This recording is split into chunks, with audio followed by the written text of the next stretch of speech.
Hi, I'm Kathy. I'm a compulsive overeater. I weigh and measure 3 meals a day that I have chosen from the blessed gray sheet. I write them down, I commit them to my sponsor, and I don't eat anything other than that, no matter what. What a privilege and an honor it is to be sharing my story here on this YouTube channel. My goal is to express what hopelessness I've had around how much food I've eaten, when I've eaten it, how much I'm going to eat, and the blessed relief I get from participating in the Gray Sheet food plan and the Gray Sheet community. My abstinence date is August 16th, 2012. Although I've been familiar with the Gray Sheet back into the 1980s. And I am maintaining, let's see, my top weight was 275, and I'm currently at 154. So that's about 120 pounds. Yes. Wait. 120 pounds. Okay, that's a lot of weight. I was just seeing a statistic lately that people that lost a lot of weight, only 1% of those people ever keep it off. And I like being in that 1% category. It's very difficult to lose weight on your own and keep it off. It just almost never happens. And diets don't work. Everyone knows that.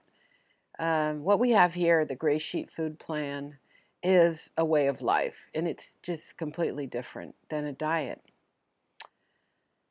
So I was born probably a compulsive overeater. It seems to me that when I look around the people in my family, that we probably have a good number of people who eat for reasons other than hunger. Food is like a drug. Food is what I use to calm myself down, to comfort myself.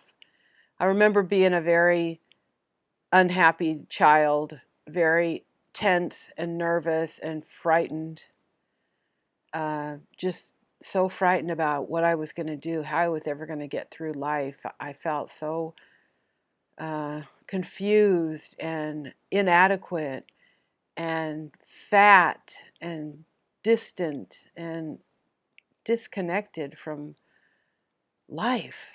It was just all consuming fear and discord within me. And of course, I learned early on that if I ate something, I felt so much better. I felt comforted. So, looking back, I mean, why would I do anything other than eat? If I felt that bad. And I wasn't uh, chubby as a little kid, but I can look at pictures and see that probably around 9 or 10, I started packing on the weight. And by the time, I was in junior high or in high school, I was about 200 pounds. Very awkward. Oh my goodness, I couldn't find clothes to fit. I made all my own clothes. There was, back in those days, they didn't have fat girl clothes in the store. And I remember at some point I was supposed to go to Lane Bryant and buy some fat clothes, and I just was so ashamed of myself. I think, that's probably the overriding feeling I had always, is this horrible shame. Just ashamed of myself, of every molecule in my body. Ashamed of the way I looked, ashamed of the way I thought, ashamed of the way I felt. Crazy. There was, I don't know why I felt that way. I really don't. Um, I grew up in an alcoholic household with a lot of violence and raging emotions, and uh, I I'm just glad I made it out alive. And So I got out of the house and I got a boyfriend, and I just kept eating and eating and eating and eating. And I remember it's funny when you lose weight, people are like, "Are you okay? Haven't you lost enough?" But when you gain weight, people don't say much. But so I was eating. I had this boyfriend, and he worked, and I stayed home and watched TV all the time, and I just ate and ate and ate. And I do remember, though, I saw this one woman. I had worked at a toy store with her, and I saw her like a year later, and she goes, "Girl, you're getting fat." And that was like the only time anyone ever said anything. And as I mentioned, my top weight was 275 pounds. And I had a moment of clarity when I was 24, and on 274 pounds, I had a moment of clarity where I just thought, oh my God, uh, I can't stand this. I can't do this. I can't. I have no job. Up until that point, I had a string of minimum wage jobs, and I worked at 5 different Jack in the Boxes, which was pretty blissful for me to be able to eat all the time. But anyway, I had this moment of clarity when I was 24 and 275 pounds. Like, this is not going to turn out. I don't know what I'm going to do. This is not going to turn out. Up until then, I kept thinking, oh, something's going to happen. Something's going to happen. And at that moment, I'm like, nothing's going to happen. Nothing's going to happen. And I always wanted someone to rescue me. Would somebody please just show up and do something? So I had that moment of clarity, and I realized, man, I better get up off this bed and start trying something. That was very profound, a very profound thought for me, to think that there was an answer outside of myself that I hadn't thought of, and I had to find out what it is. What's wrong with me? What is wrong with me? So I became a spiritual seeker at that moment. And it was another 4 years until I was 28 that I got into the 12-step programs. I entered first in February of 1982. I entered into Alcoholics Anonymous. And during that 4 years, from when I became a seeker until I got into into Alcoholics Anonymous, I had lost some weight by dieting. So I entered AA, around 200, 210 pounds, and quite quickly, after putting down alcohol and the other substances I was doing just to make it through the day, my eating flared back up again. I remember I had this boyfriend. I stayed with him, and he only had a microwave, no oven or stove top. And I can just remember putting food in that microwave and cooking it and just eating and eating and eating and being absolutely stuffed, full, and just could not stop. This boyfriend had mentioned to me there was a program called Overeaters Anonymous. And I thought to myself, well, that's really good for people that have never lost weight on a diet like I have. So I'm glad those people have that. But the eating was so out of control that I finally said to this boyfriend, I can't stop. I need help. And he took me to my first OA meeting. In fact, he took me to meetings until I was 6 months abstinent in OA. I went to AA and I started sharing right away, but when I came into OA August 1st of 1982, boy, you are talking about my main addiction. And I was scared to death because that's what I used to calm myself down, to cheer myself up, to comfort myself, to energize myself, to put myself to sleep. And these people were suggesting that I eat 3 meals a day, nothing in between. They handed me a piece of paper called The Dignity of Choice. And at that time, my sponsor, I picked a sponsor, and she said, let me know what you're going to eat. And I decided I would count calories. So I looked in the calorie book, and I saw that I could have like 4 cups of this vegetable and 4 cups of that vegetable, because I was into volume, man. I wanted my belly to be stuffed just to keep down all my terror and emotions. So I started committing 4 cups of this, 4 cups of that. And she goes, hey, okay, forget it, forget it. Pick a food plan. So back in those days, it was the gray sheet food plan. That's what was basically what was given to you. And I looked at the amounts. It said like 4 ounces of this, 8 ounces of that, and it just sounded like the sickest thing I'd ever heard of. That's sick. That is sick. I might be sick with my food, but that is sicker. But I didn't know what else to do. So I picked, this food plan and started calling in my food. And it was very difficult. I loved the food I loved, but those hours in between the food, wow. It was, I was freaked out about time. I was freaked out about moment to moment passing and me not eating. Because up until then, for 28 years, I ate. That was my answer. That was like breathing. And there were moment to moment went by and I did not eat because it wasn't time for my next meal. I want to acknowledge how difficult that was, how shocking it was. And I also want to throw in there that after all these years, it is the most natural thing in the world. It is blessed freedom. I have come to terms and comfort with the idea that I eat 3 glorious, amazing, luscious meals every single day and nothing in between. And now I'm so used to it. It is just so easy. But that first year, wrapping my arms around the idea, wrapping my mind around the idea that I'm not going to be eating other than these 3 times was shocking, shocking. But I didn't know what else to do. So I did it, and the weight I had started coming off.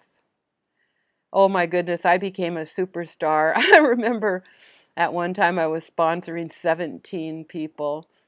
I mean, just because you get abstinent doesn't mean you get sane.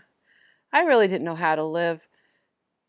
Before, when I was growing up, what's supposed to happen, I think, is you're supposed to do things, and then if they're right, you feel good, and if they're not what you should be doing, you feel bad, and so you say, I don't want to feel bad. I won't do that behavior anymore. But for someone who's drinking or compulsively overeating,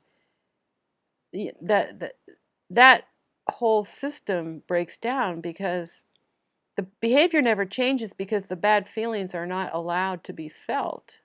They're masked and numbed by a substance.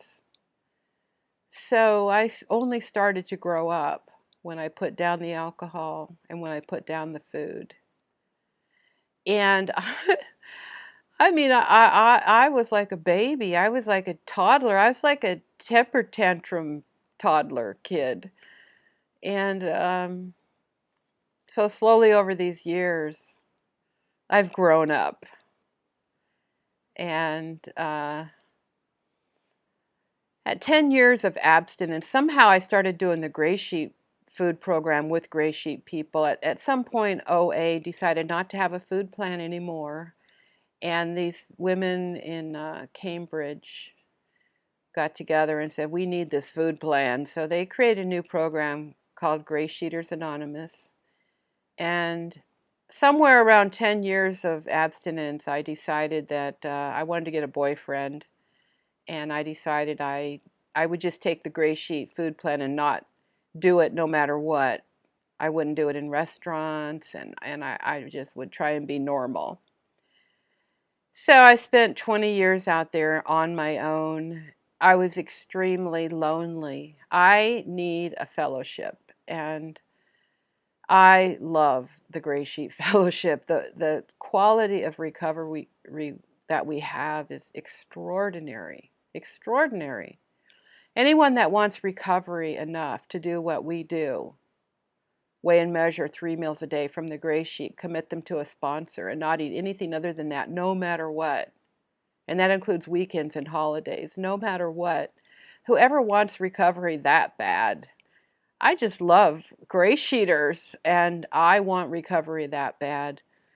And on my own, trying to make food choices on my own, if I didn't have a food plan, if I didn't have the Gray Sheet food plan, oh my goodness, what a complete consuming waste of life that would be for me to try and figure out what to eat all the time, when to stop, how much to buy, did I eat enough, should I eat the rest of it, should I hide what I'm eating, just constant battle.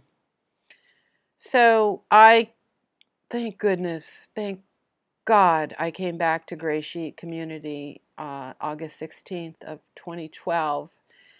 And at that time, I was only about 180, and I immediately started losing weight. And oh boy, it's not about the weight, but it is about the weight. I mean, I apparently look slender, although, we're kind of funny about weight and how we look. So I have a sponsor who helps me figure out if what I'm weighing is the right amount.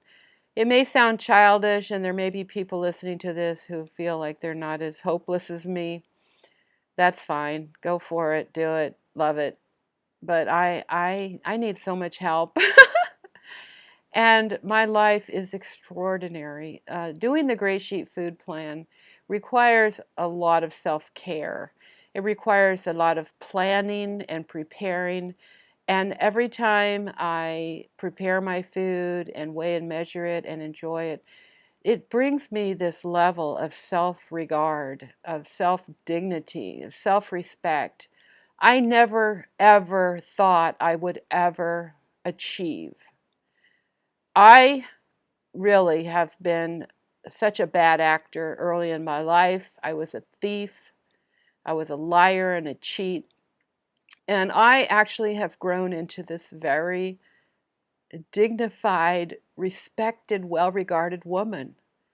And I attribute that to my food being in order. That is like the foundation for my life. And not everyone has what I have. Not everyone has this hopelessness around food. And it's not a matter of controlling my food. I have no control over my food. It's a matter of complete surrender. And I surrender. Food and I had a battle, and I lost. And I surrender.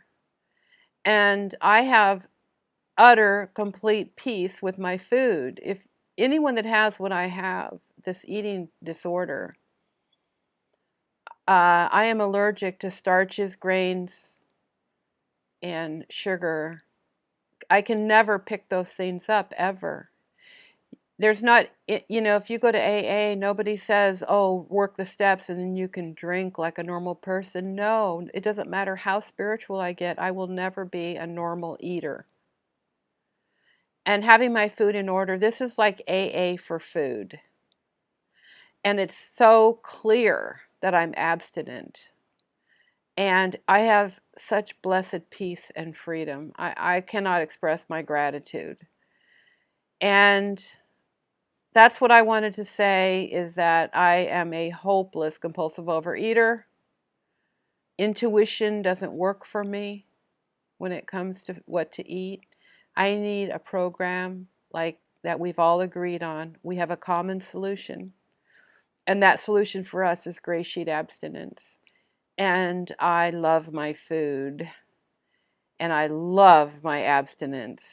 And I love being in a healthy, slim body. What a blessing. So thanks for letting me share.